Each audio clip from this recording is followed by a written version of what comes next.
Okay, this video is just going to include the hand fingering, and it talks about the left hand versus the right hand. I'm going to be using the left hand, finger number 2, through every key of the 4th octave of D major, all the way up until D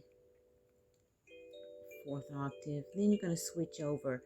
So the key to this play is to smoothly transition between C sharp and D when you're changing fingers. What I usually do is leave a pointing finger on the C to keep my position while I switch over to D, send up the scale, descend back down the scale to D, leave my finger on the right of the right hand on the D. I've already got my C finger ready. Pluck the C, go on down the scale to D, and back up again, using that same technique to position fingers so that I can keep my placement and make a smooth transition. That's just an easy tip that might work for some of you. Next part video talks about the sharps in the key signature. This is the second piece that we'll be learning, at least the one that I learned in the 5th octave of D major. Again, we have a key signature, and this signature shows us that the line falls between the sharp on the line of F. So we've got to sharpen our F. We also have another sharp, and it falls in the space of C. So that means we've got to sharpen all of our C notes. Even though it's not on the line, every C in this piece must be sharpened. So in this piece, these notes must be sharpened. And we've already done that on our kalimba. I follow this finger patterning.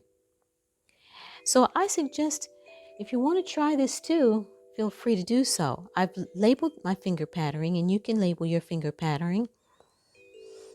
For me, I play the 5th octave with these fingers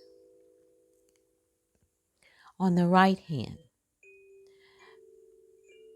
So this stands for right hand, finger number 2. And as you can see, all of these are finger number 2.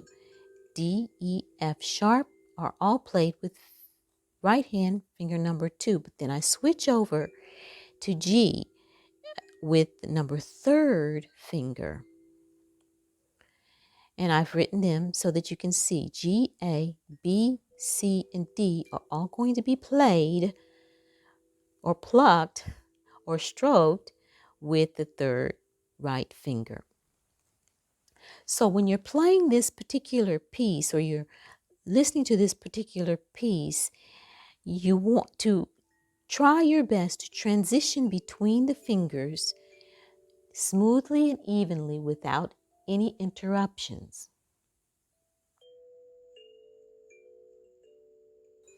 I found this online, and it was under the music for clarinets. I'm going to be practicing this scale with 2 hands.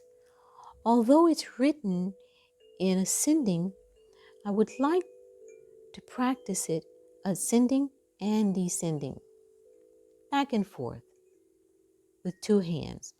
It takes a little bit of skill because you're going to need to transition between your G and your D. Those notes are a little bit further apart on the kalimba.